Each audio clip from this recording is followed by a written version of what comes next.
자, 우리 함께 기도하면서 오늘 강의를 시작하겠습니다. 은혜와 풍성하신 하나님, 저희들로 북한을 품고 북한을 알면서 하나님이 원하시는 일들을 저희들이 감당하고자 이러한 강의를 들으면서 준비합니다. 저희들의 마음과 저희들의 영의 그 눈이 열리게 하시고 듣게 하시며 알아들을 수 있도록 주님 도와주시옵소서. 오늘도 이 공간 속에서 하나님만 높여지고 하나님의 그 행하신 이름만 올려드리는 시간이 되기를 원하오니 그리할 수 있도록 역사해 주실 간절히 바라옵고 예수 그리스도 이름으로 기도하옵나이다. 아멘. 전 시간에는 우리는 북한의 정치와 군사에 대한 부분을 가지고 북한을 이해하는 데에 시간을 가졌습니다. 어저께 제가 말씀을 드렸던 것처럼 오늘 제가 모듈에다가 이 북한 이해라고 하는 이 책 이것을 통일원에서 개인적으로 직접 다운로드 받을 수 있는 그 주소를 제가 드리겠습니다. 그래야만 카피라이트 문제를 우리가 피해갈 수 있고요.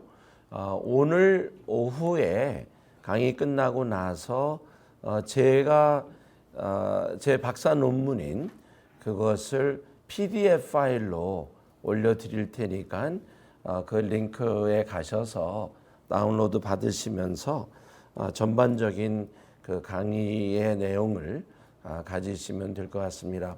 첫 시간에 제가 얘기를 드렸던 것처럼 여러분의 교과서가 박영규 교수가 쓴 한국교회사 그리고 북한교회사라고 해가지고 이만열 교수가 집필을 한 한국 북한연구소에서 나온 그 책 그리고 제 논문 그리고 이 북한 이해를 가지시면 그래도 굉장히 큰 차원에서 북한에 대한 부분 거기에 하나 더 한다고 그러면 크리스토퍼 라이시든지 아니면 알터 글래서의 하나님의 선교라고 하는 책을 두면 선교에 대한 부분과 적어도 정의적인 차원에서 이해가 될 수 있다고 생각을 합니다. 이 강의를 제가 하면서 그 확실히 인터넷이라고 하는 차원을 통해서 바로 인터랙티브하게 우리가 강의가 오고 가고 하는 것이 없어서 좀 아쉽다고 하는 생각을 가져봅니다. 예를 들어서 우리가 주체사상에 대해서 함께 나눠보겠습니다 하면 여러분들이 생각할 때 주체사상이라는 것을 어떻게 생각하십니까? 무엇을 주체사상이라고 그럽니까? 하면 우리가 토론도 하면서 실질적으로 주체사상이 미친 영향이 어디까지 있는가를 서로 나눌 수 있는 것이 제가 기대했던 우리 박사과정인데 인터넷인데다가 인터랙티브 하지를 못해서 결국에는 그저 저 혼자만 강의를 하는 그런 상황이 되어서 좀 미안하기도 하고 또 여러분의 그 수준을 마치 무시한 것처럼 저 혼자만 일방적으로 강의를 한 것 같아서 죄송한 마음을 가집니다.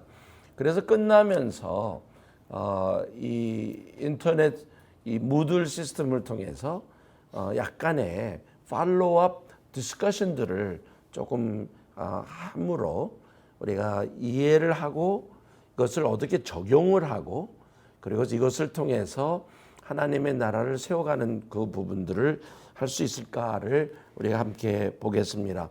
중요하게도 우리가 어저께까지 끝난 것은 북한의 역사라고 하는 차원 속에 살아서 움직이고 있는 북한 지하교회에 대한 내용들을 우리가 들었고 오늘 이제 북한의 경제와 그리고 교육 문학에 대한 부분하고 사회 구조에 대한 그 강의를 할 수 있을 만큼 가능하게 1시간 반 정도의 시간을 들여서 강의를 하고 잠깐 쉬고 난 후에 그리고 나서 선교 전략이라고 하는 부분을 같이 나누고자 합니다. 이 강의가 다 끝나고 나면 사실은 여러분들이 단순히 북한이 어땠다라고 하는 차원이 아니라 이런 부분을 우리가 역사적인 관점에서 보아야 되겠구나 라고 하는 그런 결론과, 그러면서 선교지에 가서 이러한 툴들을 내가 개발을 해야 되겠고, 그리고 어떻게 임플리멘테이션 해야 되느냐를 우리가 배우는 시간으로 가지면 이 과목이 다 끝났을 때에 실질적으로 여러분에게는 적어도 Doctorate in Ministry의 접근에 의해서 배운 지식을 가지고 어떻게 적용할 수 있느냐라고 하는 그 차원을 감당할 수 있으리라 생각합니다. 첫 시간에 잠깐 얘기한 것처럼 우리가 마지막 목표는 무엇이냐면 북한이라고 하는 그 한 나라를 보면서 그냥 북한으로 끝나는 것이 아니라 하나의 모델이 되어서 북한을 보는 눈을 개발한 것처럼 그 개발한 것을 가지고 다른 지역을 접근할 수 있는 그런 그 자세가, 그러한 것을 여러분이 배울 수 있기를 바랍니다. 우리 이제 북한 경제에 대해서 같이 짤막한 시간에 우리가 나누어 보겠습니다. 북한 경제, 우리하고 많이 다르다라고 하는 것을 먼저 우리의 생각을 해야 됩니다. 전 시간에도 얘기한 것처럼 북한은 계획 경제 체계입니다. 계획 경제와 자유 경제에는 엄청난 차이가 있는 것이, 첫째로 계획 경제가 그냥 계획 경제가 아닌 사회주의라고 하는 틀 안에서, 계획 경제라는 말이 나온 것이 곧 공산주의의 개념입니다. 모든 것이 필요한 것을 인간적인 그 차원으로 분배하고 나눔으로 인하여 모든 사람이 공등하게 그 모든 인간에게 주어진 것을 나누자라고 하는 이 공산주의, 커뮤니즘이라고 하는 모든 것을 다 공통화시킨다고 하는, 그러면 정의가 달라지죠. 사회주의의 개념은 무엇입니까? 사회주의의 가장 핵심은 무엇이냐? 모든 그 소유를 누가 소유하고 있다? 사회가 소유하고 있다라는 것입니다. 그런데 공산주의의 개념은 이 사회가 소유한 것을 공등하게 모든 인민들에게 분배하자라고 하는 차원에서 이루어지는 것입니다.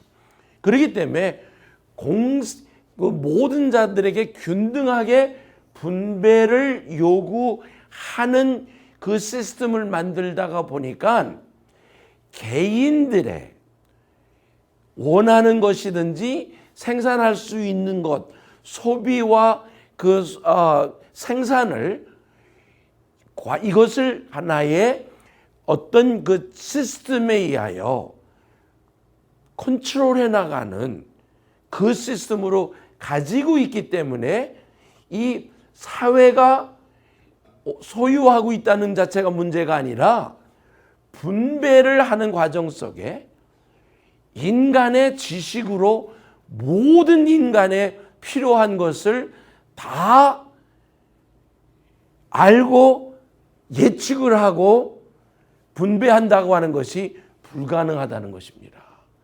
그렇기 때문에 공산주의의 이념으로는 꽤 멋있는 유토피아였지만 실존적으로 가서 문제가 뭐냐? 가장 큰 문제는 모든 인간이 다 다르다는 것입니다. 두 번째, 다른 것만이 아니라 사람들의 욕구가 있는데 가장 큰 욕구가 뭐냐? 물론 이 욕구의 그 기본은 죄성이라는 부분이 있습니다. 뭐냐? 내가 하나님이 되보겠다고 하는 그 욕구가 있어요. 신이 되고 싶어 하는 그 욕구가 있고, 모든 것이 다 내 것이 되기를 원하는 욕심의 욕구가 있다는 거예요. 필요한 것을 찾는 것은 욕구라고 하지만 이것이 부정적인 차원의 욕구는 죄와 연결이 되어 있다는 것이에요. 그러다 보니까 나 혼자만이 그것을 공존을 하고 싶어 하니까, 그것을 내가 혼자만이 누리고 싶어 하니까 결국에는 분배, 나눈다고 하는 것에 대해서 거부한다는 것입니다.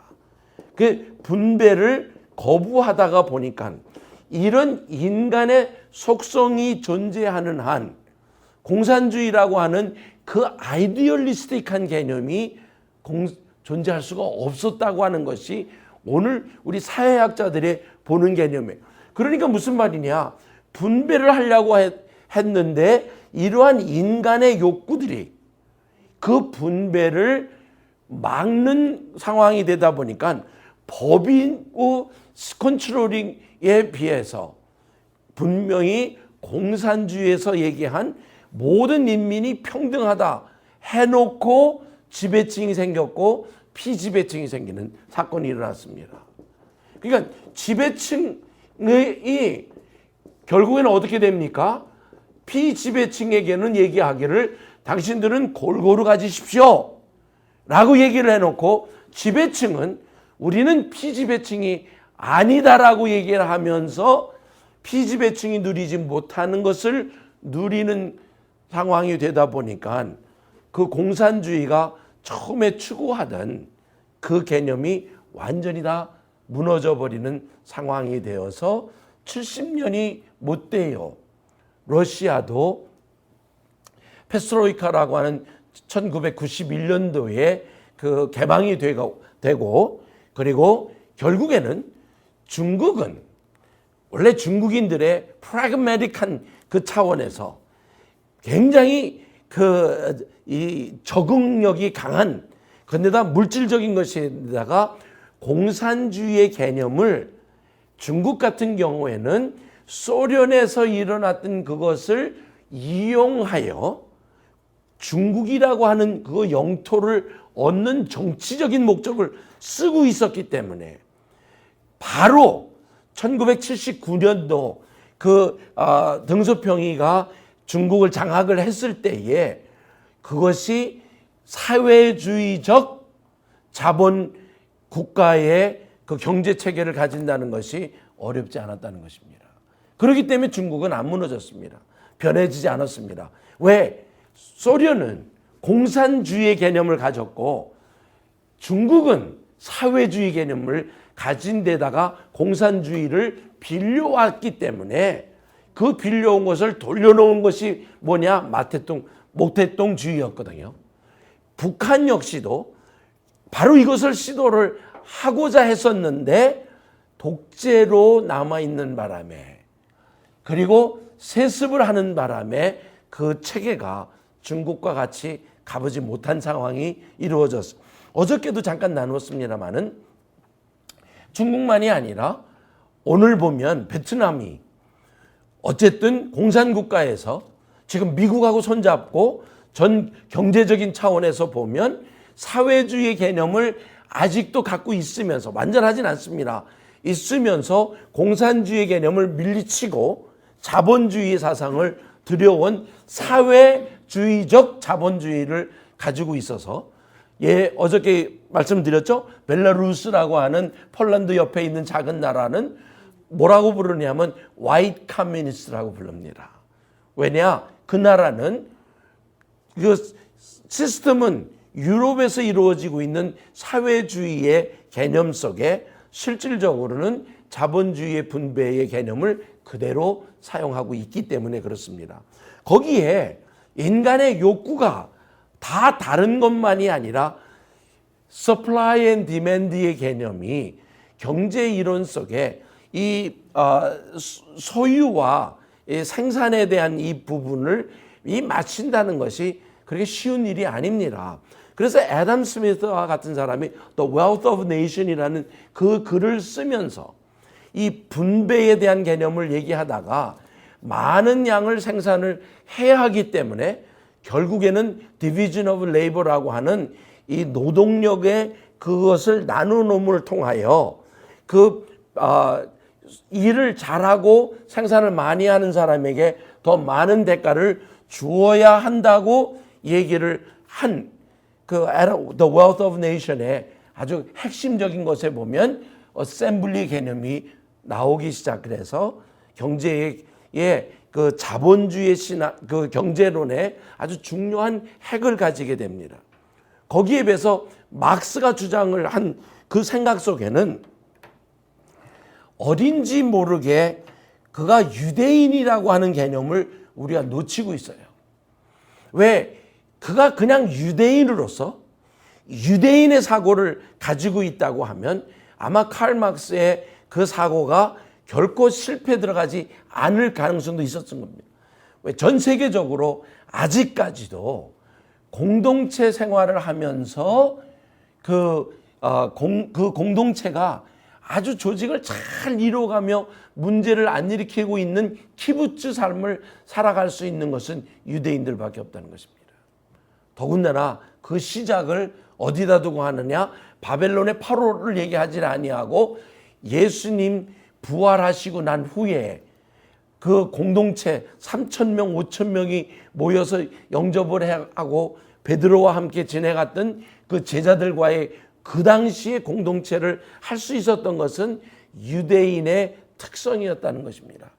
그런데 구약적으로 우리가 다시 돌아가 보면 신약 이 구약에서 얘기한 개념을 보면 10분의 1을 하나님 앞에 드리도록 되어 있죠. 그리고 3년에 한 번씩은 이 10분의 1에 드리는 것을 누구에게 누구를 위해서 쓰게 되어 있습니까? 과부와 고아를 위해서 쓰게 되었어요.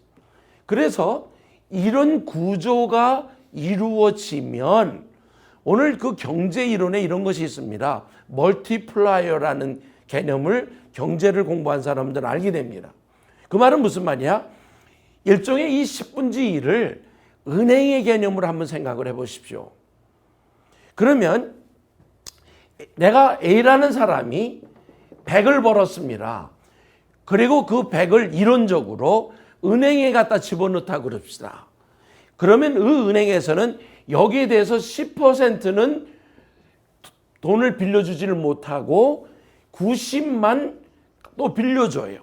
그러면 B라는 사람이 이 90을 가지고 다른 은행에다 집어넣었을 때는 또 10%인 9를 빼고 81을 적어해요. 그러면 C라는 사람이 81에서 8.1을 빼고 나서 이렇게 하다 보면 마지막 이것을 다 더하면 멀티플라이어라고 해가지고 10분의 1에 10배로 넘어가는 그 개념이 경제 이론에 있습니다. 이 개념으로 얘기하면 10분의 1을 헌금을 모든 성도들이 드리면 그 안에 있는 공동체 안에 있는 자들은 어느 누가 배고플 자가 없다는 거예요. 이것이 하나님의 경제 이론이기 때문에 이러한 경제 이론 속에는 한 공동체 안에 들어와서 그렇게 그 공동체 안에서 서로 어렵고 힘든 자, 과부, 고아만이 아니라 나그네들까지 돌보기만 한다고 하면 그 공동체는 아무도 배고플 상황이 안 일어난다고 하는 것이 오늘 경제 이론을 가진 사람. 그런데 사람들의 마음의 욕심이 드려져야 할 10인조를 안 드리고 그리고 자기 것을 착취하다가 보니까 결국에는 공산주의의 개념이란 것은 인본주의적인 차원으로 떨어지고 결국에는 그 공산주의의 개념은 성공하지 못하게 되었다고 하는 이 개념을 우리가 조금 이해를 하면서 북한을 그런 차원에서 북한의 경제를 보아야지 단순히 우리하고 다르다. 왜 다른지도 모르고 다르다라는 것으로 갈 수가 없다는 것입니다. 자, 그래서 북한의 경제 큰 차원에서 망가버려진 북한의 경제가 왜 망가졌는지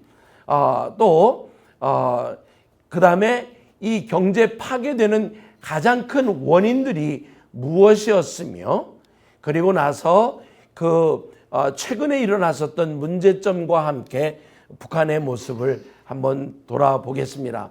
첫째로 오늘 놀랍게도 이 북한의 상황을 보면 아까 얘기한 것처럼 사회주의적 소유제도의 개념은 생산수단과 생산물 전 사회적 또는 집단적으로 소유되는 것이라고 우리가 얘기를 해놓고, 그런데 북한은 사회주의를 넘어서 공산주의를 갖다가 공산주의보다 한 단계 더 들어가죠. 뭐라 그랬죠 어저께?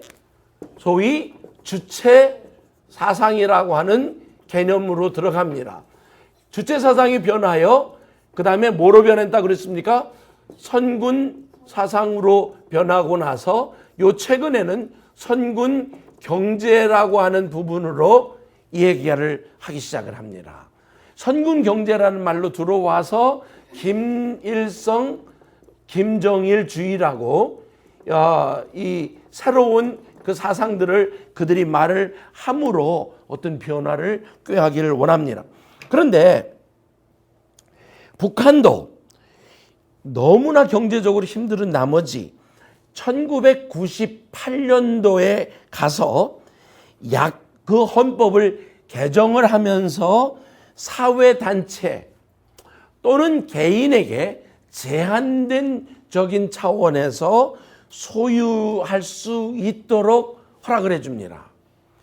노력을 해본 거예요. 1998년도에. 그런데 막상 개인 소유 문제를 법적으로 허용해주고 하다 보니까 어떤 사람이 갑자기 생겨지니까 어떤 일이 일어나겠습니까? 사람들이 눈이 다 뒹굴어지는 거예요. 그리고 나라의 법과 상관없이 자기 소유를 모집하고자 하는 그 부분이 강하게 나타나는 상황에서 개인들의 부의 축적 상황이 굉장히 활발해지는 그 모습을 그들이 보게 됩니다. 그래서 그런 상황 속에 오늘 우리가 북한을 조금 이해를 좀 해야 되는데, 먼저 한번 제가 제시한 이 파워포인트를 아마 여러분들에게는 없을 거예요. 이거는 강의 안으로만 제가 들여놓은 것인데, 왜 그렇게 되느냐? 이 무들이 2메가밖에 못 받아요. 그래서 제가 사진들 같은 거를 죄송하지만 빼버릴 수밖에 없는 것이라서 목사님 개인적으로 드리는 그 파일에는 그것이 들어가 있습니다. 근데 재미있는 사건을 한번 우리가 보셔야 됩니다. 첫째로 GNP의 상황을 북한과 남한을 놓고 우리가 추정을 해봤을 때 실질적으로 1970년도까지 그 유엔에 보고한 GNP가 GDP라고, GDP라는 말로 더 하는 게 낫겠습니다. 북한은 384불이었는데 남한은 275불밖에 안 됐어요. 근데 여기는 60년대로 한번 다시 돌아가 봅시다. 여기 지금 파란 라인으로 보이는 것은 한국입니다. 요 빨간 점을 연결한 데는 이것은 지금 북한입니다. 보시듯이 1960년도 전쟁이 끝나고 나서 북한의 GDP가 137불에 비해서 남한은 94불밖에 안 됐습니다. 남한이 북한보다 인구도 많았고 배고픔이 더 심했어요.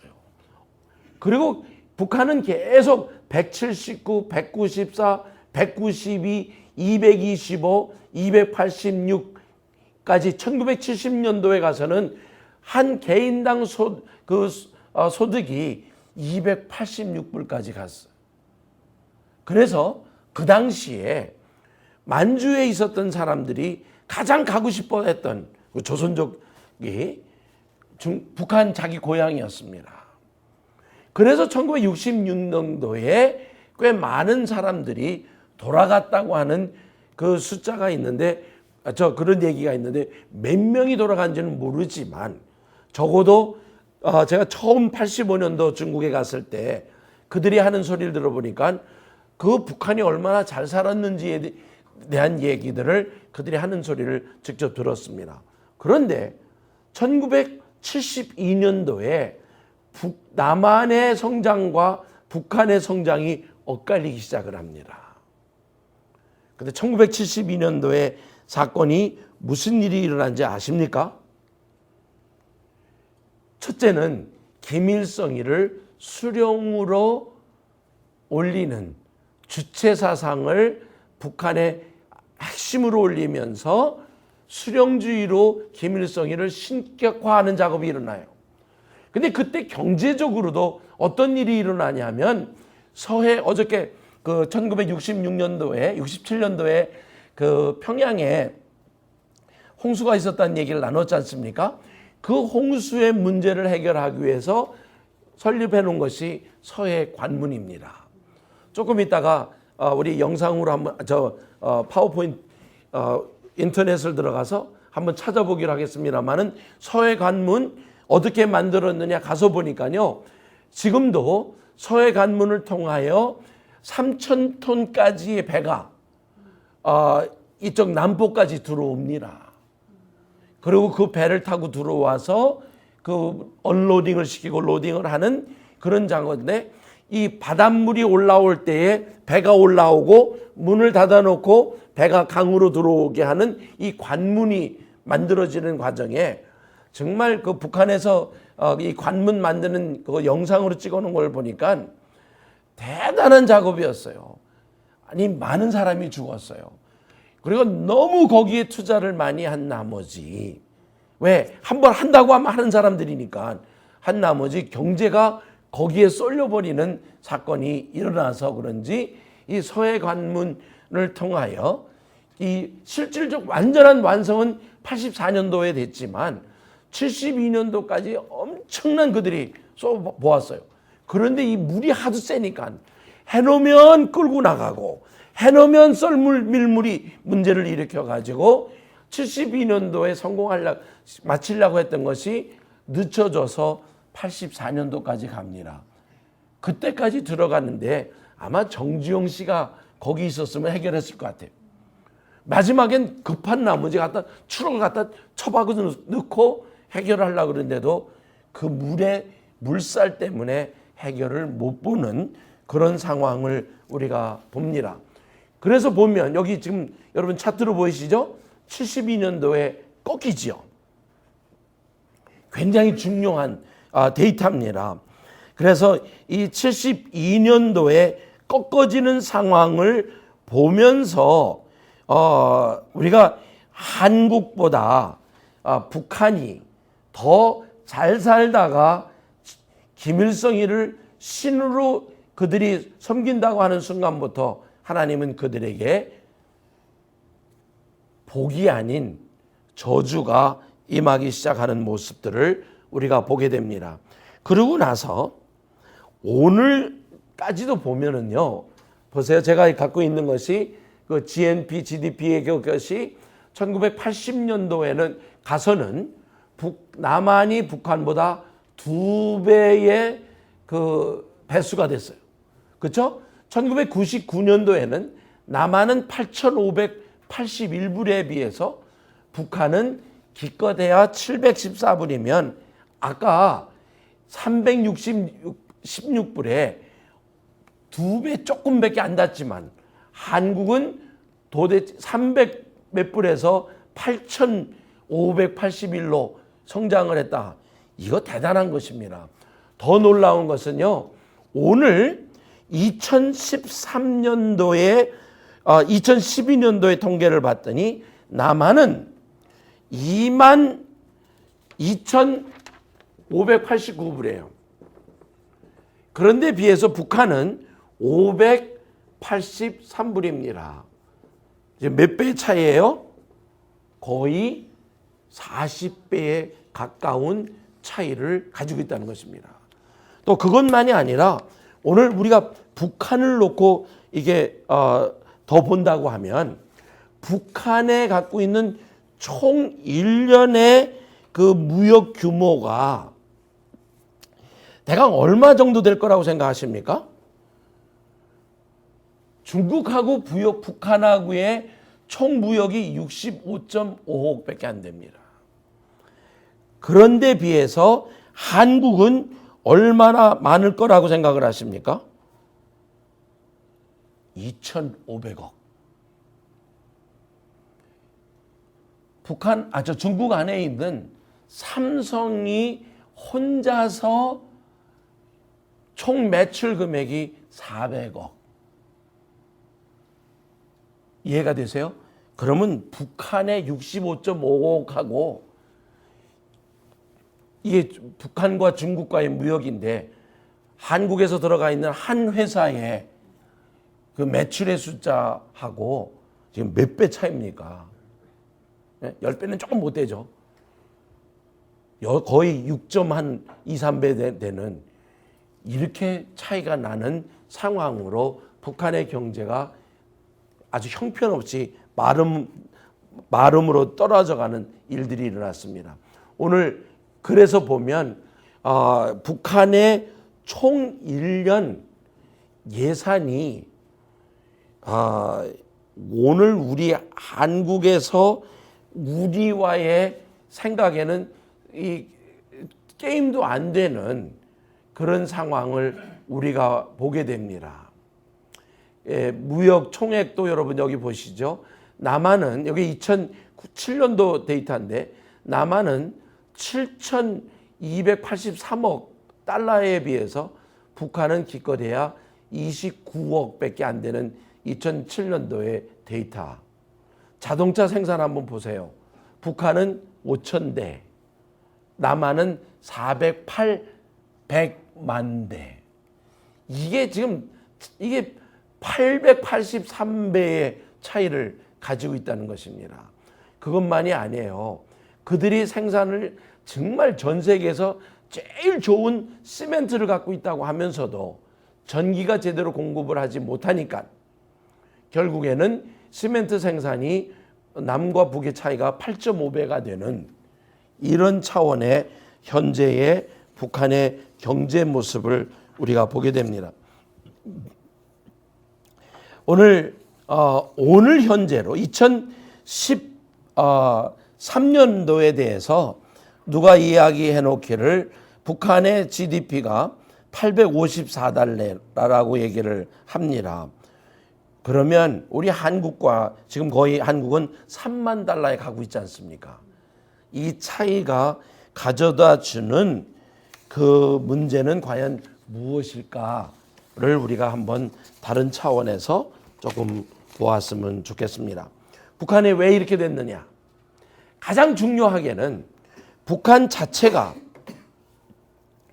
세 가지를 따라가기를 결정을 했습니다. 하나는 자립적 민족 경제 발전이라는 그 차원이었습니다. 그런데 자립적 민족 경제가 자기 자체에서 생산된 걸 가지고 살자. 우리 외부의 도움 없이 우리만 혼자 살 수 있겠다라고 하는 옛날에 대원군의 쇄국 정세하고 비슷한 거예요. 그들이 가졌던 개념이 폐쇄경제형으로 만들어버렸어. 그러니까 국내 자원만 의존하겠다고 생각하면서 이루어가는 과정 속에 다른 데와 연결하지 않다가 보니까 어떤 상황이 벌어졌느냐? 여러분 암세포가 왜 암세포인지 아십니까? 옆에 있는 세포하고 커뮤니케이팅을 안 하고 나누지를 않았을 때에 암세포가 되는 것처럼 북한이 꼭 그런 꼴이 된 거죠. 자기 혼자서 존재한다는 자주의 개념은 좋았으나 큰 경제 속에 연결된 것이 하지 않았다는 것 첫째 문제였고, 두 번째는 그들이 워낙 따라갔었던 사회주의 경제 논리 속에 구소련 내에 있는 위성국가와 소련과의 그 무역 상황에서 갑자기 1990년을 지나가면서 사회주의 그 경제권인 그 소련이 또 거기에 그 새틀라이트 그 나라들이 붕괴하지 않습니까? 그러니까 어떤 일이 일어나냐면 여태까지는 한 박스 사과를 보내면 한 박스 바나나가 들어왔고 한 박스 배를 보내면 저쪽에서 상대방에서 들어오기를 한 박스 옷이 들어왔고, 이런 물물 교환이 공산국가와 있었습니다. 그렇기 때문에 북한이 살았죠. 북한 안에 휘발유가 납니까? 안 나죠. 어떤 가스가 있습니까? 그 천연 가스도 없는 나라죠. 그러니까 북한으로서는 그냥 단순히 원조받는 것만이 아니라 북한이 생산할 수 있는 것을 소위 그들이 말하던 그 공산국가들에게 보내어주면 다시 돌아오는 것이 있었는데, 그 자체가 가졌던 문제점은 결국에는 그 소련 나라가 무너졌다는 것이에요. 두 번째는요, 이 선군 경제를 가지고 그들이 얘기를 하면서 이 무엇을 강조를 시작을 했냐면, 중앙 집중적 계획 경제 시스템을 그들이 도입을 했어요. 그러니까 어떤 상황이 됐냐?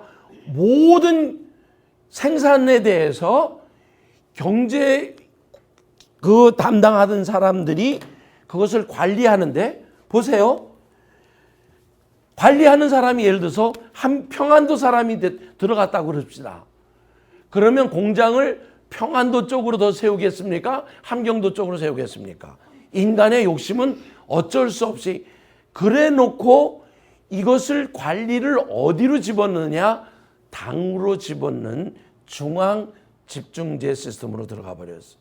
그러니까 당으로 가다 보니까 그 당의 그 모든 시스템을 관리를 하다 보니까 그 사람들이 자연적으로 지배층이 돼버리는 것입니다. 자, 여기는 제가 지금 어저께 말한 정치적인 차원의 지배층이 아닌 경제적인 지배층이 또 하나 생겨지더라는 것입니다.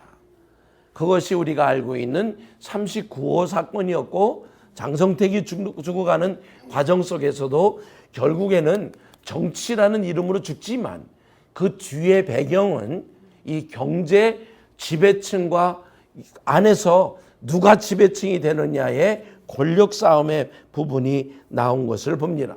그러고 나서 북한은 이 경제 시스템을 어디에 포커스를 맞췄느냐? 군산 복합형이라는 데다가 맞췄어요. 굉장히 중요합니다. 모든 것을 군인을 위한 생산을 하기 위한 차원으로 만들어졌어. 그러면 무슨 말입니까?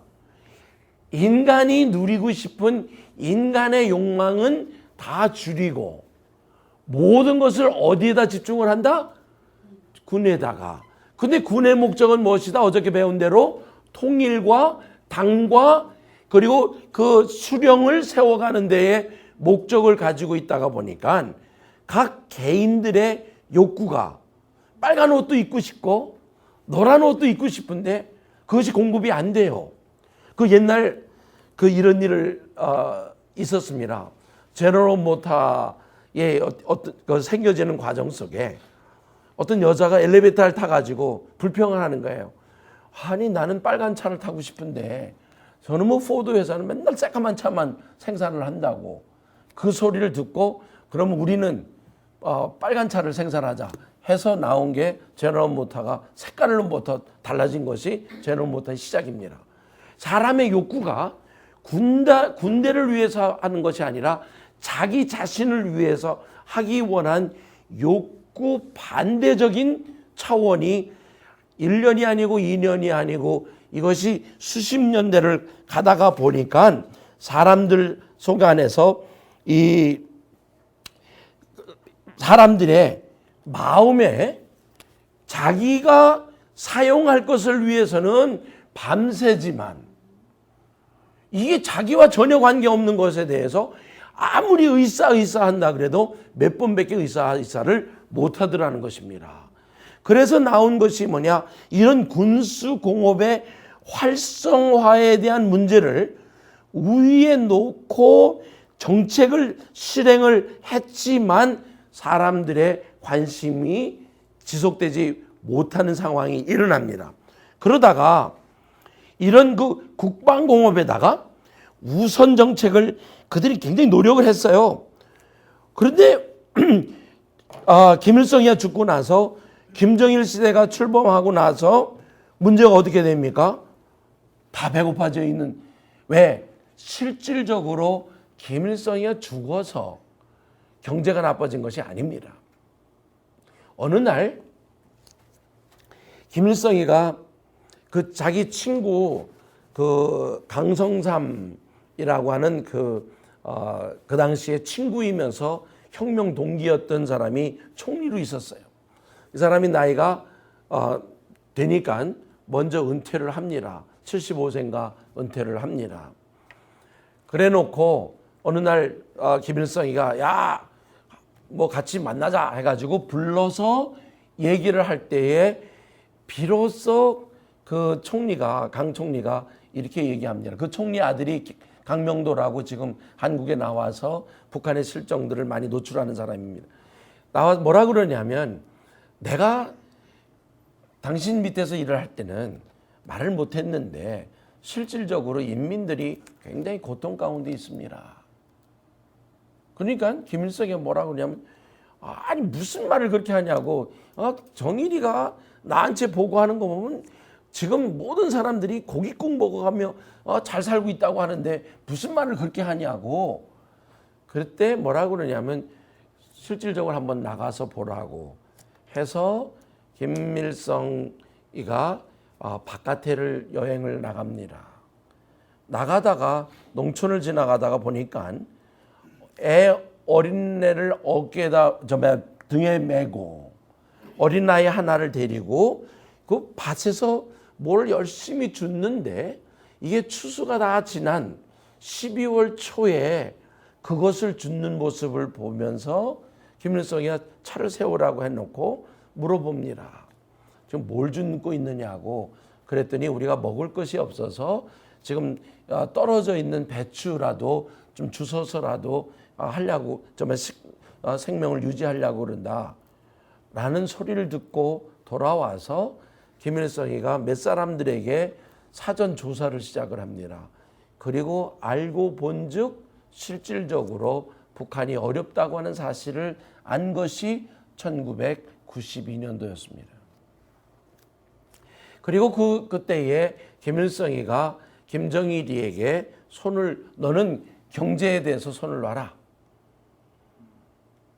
그리고 총리에게, 그 당시 총리 이름을 제가 지금 잊어먹었습니다만은 총리에게 경제권을 맡기라고 했는데, 자, 김정일이가 워낙 72년도부터 그걸 했기 때문에 새로 된 그걸 담당한 총리가 누구 눈치 보겠습니까?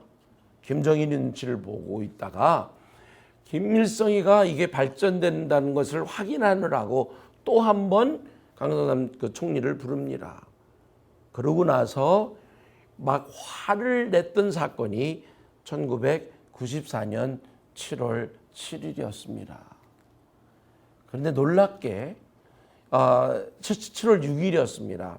놀랍게 김일성이가 죽었던 데가 묘양산에 김일성이의 별장이 있는 데였습니다. 근데 그때 실질적으로 저거에 대해서 움직였던 사람들 속에는 매번 김일성이가 움직일 때마다 움직였던 팀들이 있었습니다. 바깥에 앰뷸런스가 같이 움직였어요. 근데 김정일이의 명령에 의하여 앰뷸런스가 같지 않았고, 거기서 하루택이 온다고 하는 소리를 듣고 연락을 했는데 거기서 헬리콥터를 보낸다고 해놓고 안 보냈고요.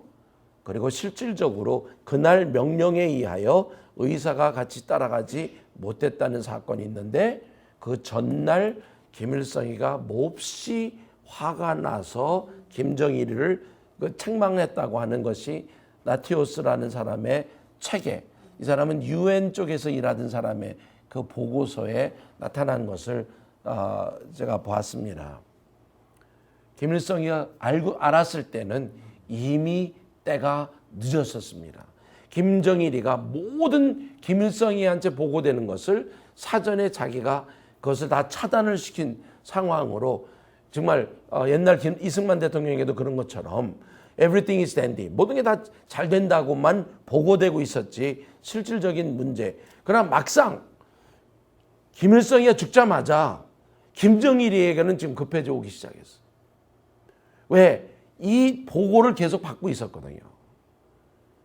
그래서 김정일이의 나름대로 선군 정치로 해서 3년만 우리가 벨트를 매자라고 고난의 행군을 가졌던 이유도 이미 자기 안의 상황을 김정일이는 알고 있었다는 거죠. 김정은이 알고 있었느냐? 솔직히 김정은이는 모르고 있다고 저는 생각하는 사람입니다. 얼마나큼 모르고 있느냐? 김정은이는 자기 그 옛날에 스위스에 가서 스키 타던 생각이 나가지고 4,500만 불을 들여 스키 하나 리프트를 만드는 이 멍청이에요. 4,500만 불이면 45 million 달러면 장난이 아니거든요.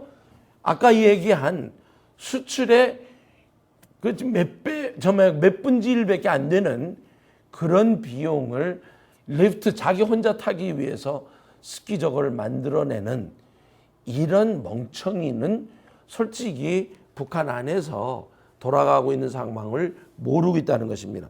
근데 이 경제의 문제의 시작은 크게는 아까 얘기한 대로 군사 복합형이라는 것이 있었고, 두 번째는 뭐냐?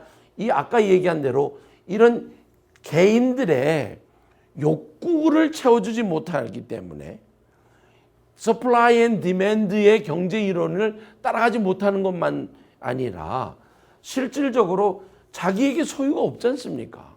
뭐하러 일을 합니까?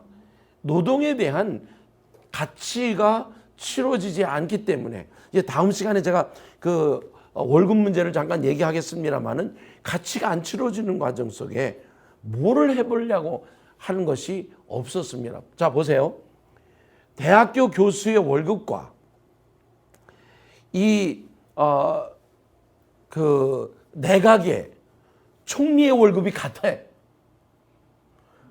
근데 총리 타고 다니는 차는 벤츠야. 교수는 그냥 버스 타고 다녀. 이게 뭐가 안 맞죠. 이런 상황 속에 북한에서 이 노력을 하려고 했었던 것이 뭐냐?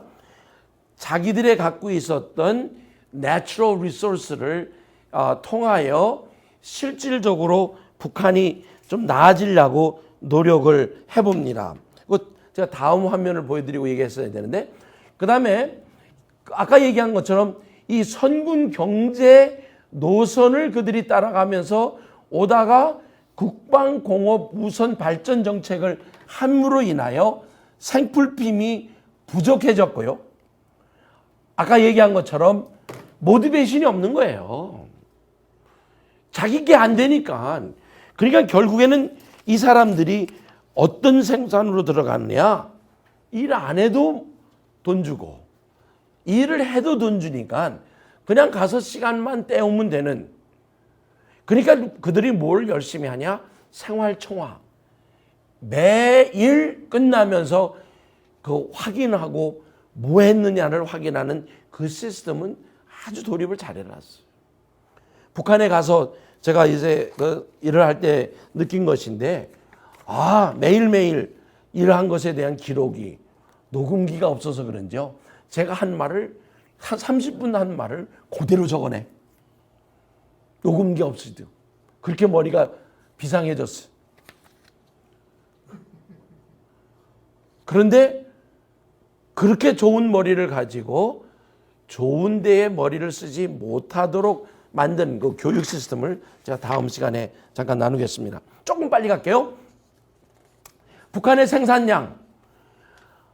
에너지가 1980년에 공급되는 절반이 안 돼요.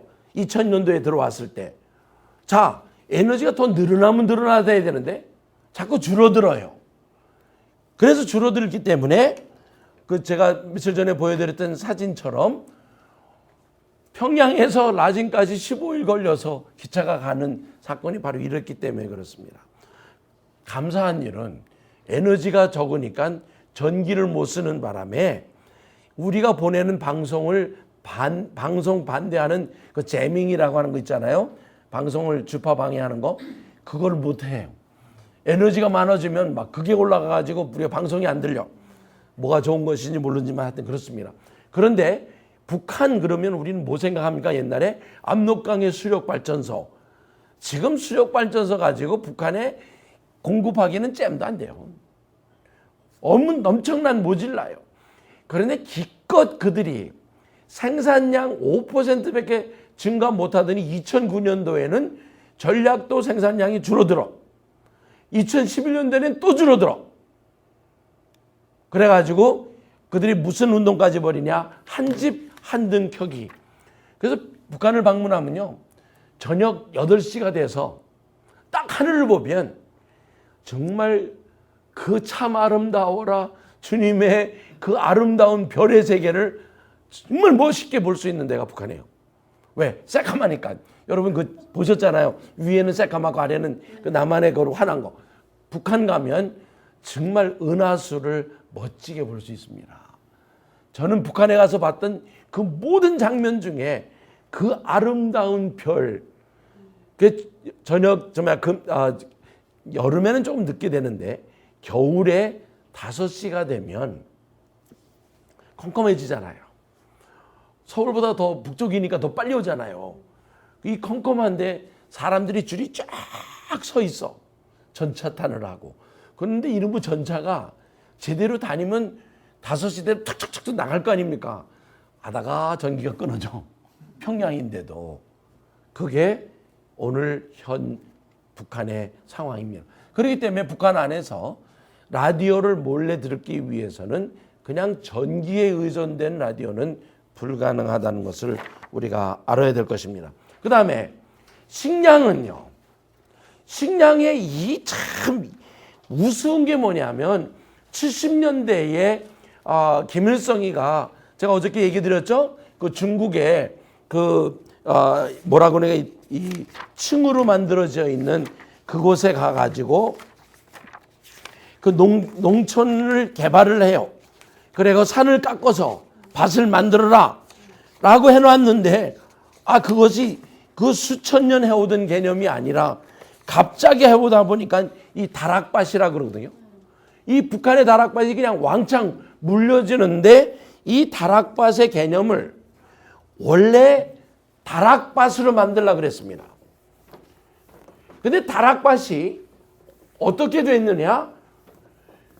다락밭이란 말은 이런 말이지 않습니까? 이렇게 있고 다음에 또 있고 이게 다락밭 아니겠습니까? 그런데 북한의 다락밭은 어떻게 했느냐? 산에 그냥 막 이렇게 해가지고 그냥 막 만들어 놓은 것이 다락밭이에요. 그게 비스듬히 세워둔 데다 다 그냥 농사를 해버렸어. 제가 지금 사진을 갖고 있는데 이게 보여질는지 모르겠습니다만은 제가 파워포인트에는 다시 다음에 할 때 넣을게요.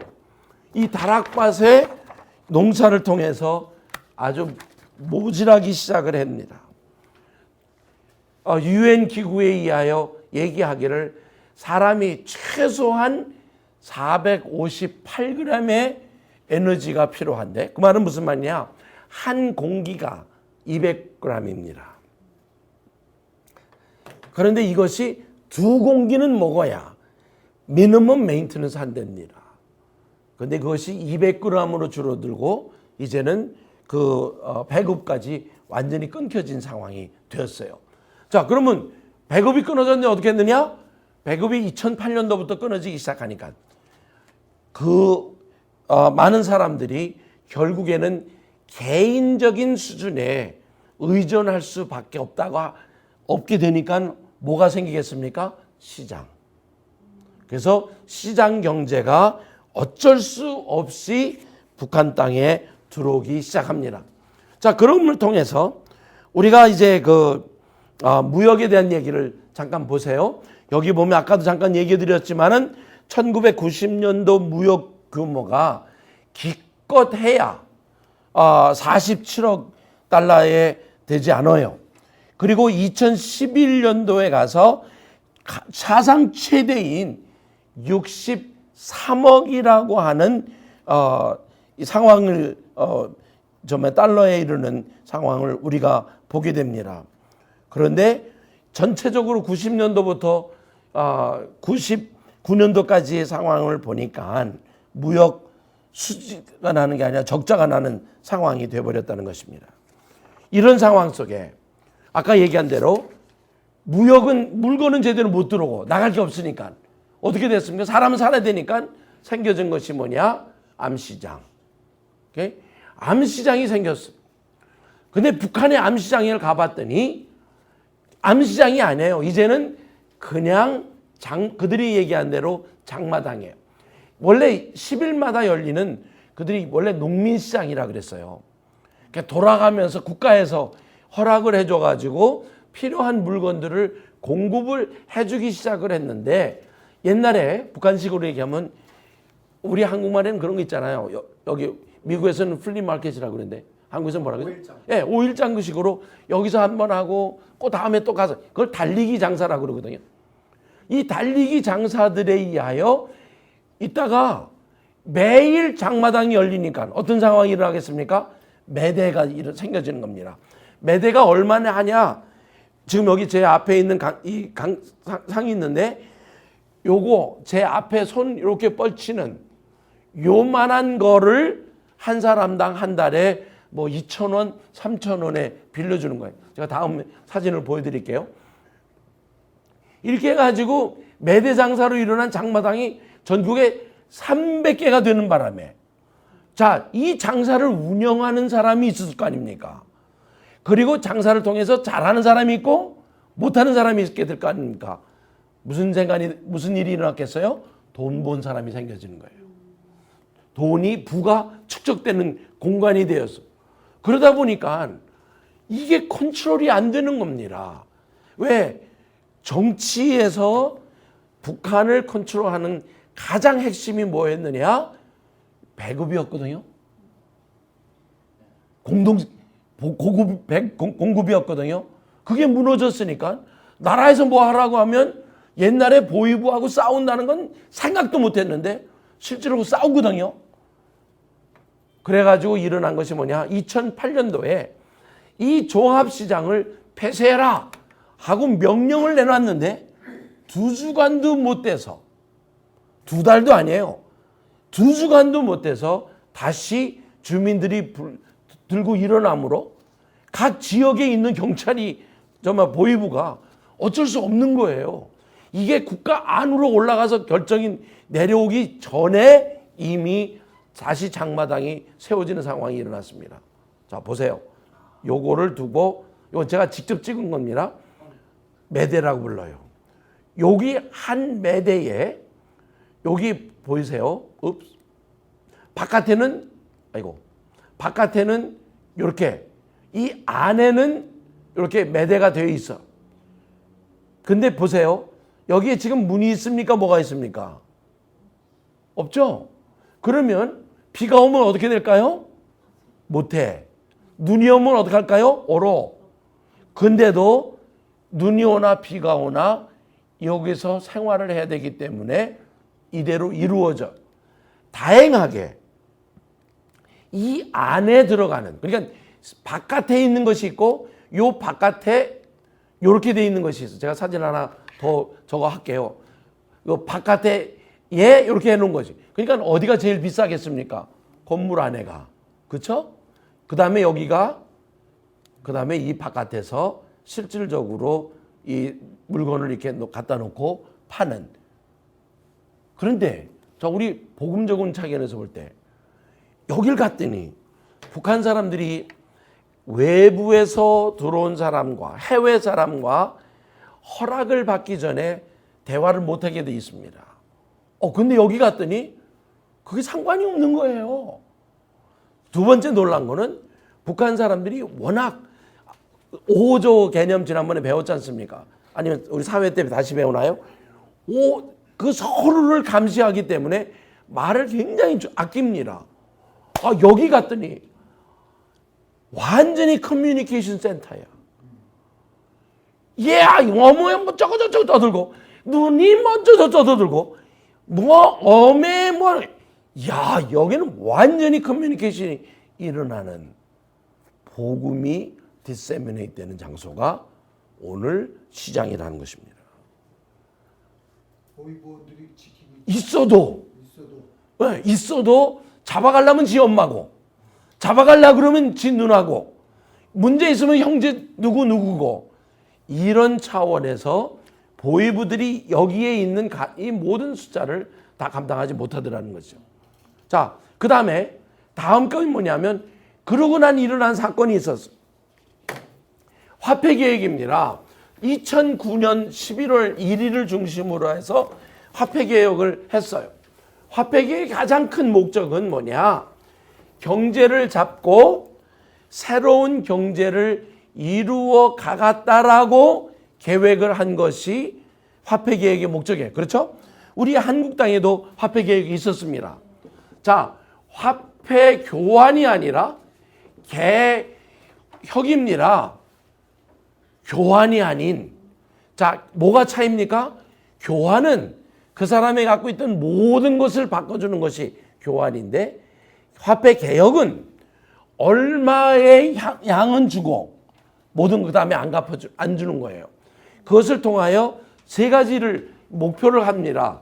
화폐 개혁의 가장 큰 목적은 인플레이를 잡고 인플레이션이 가장 큰 목적이기 때문에 돈을 내려주는 작업을 할 때는 인플레이션을 잡아요. 두 번째는 머니 플로우를 컨트롤해요. 돈이 너무나 부유층에서만 있기 때문에 가난한 자들과의 부가 공존되지 못한다고 하면 사용하는 것이 이 화폐개혁이에요. 그러니까 박정희 대통령 당시에도 화폐개혁이 있었고 그 전에 이승만 대통령 때에도 우리 한국에는 화폐개혁이 두 번이나 있었던 걸 내가 기억을 합니다. 그런데 화폐개혁에 다른 것이 있으면 안 되는데 왜? 이 컨트롤을 통하여 무엇을 일으키기를 원하냐? 경제를 일으키기 위하여 돈을 모으는 작업입니다. 원래 정부에서 흩어진 돈을 다 없애버려 놓고 개인들의 부를 축소시켜 나면 그래도 그 부가 누구로 옮겨집니까? 나라로 가게 돼 있습니다. 이게 원래 화폐개혁의 목적입니다. 근데 이 화폐개혁의 목적에 북한은 네 번째를 택했어. 네 번째가 뭐냐?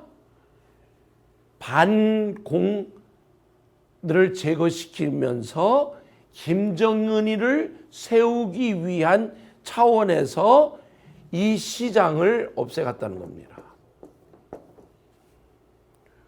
무슨 얘기인지 아세요? 그런데 보세요. 이 돈을 사람이란 게요. 우리는 이렇게 생각해요.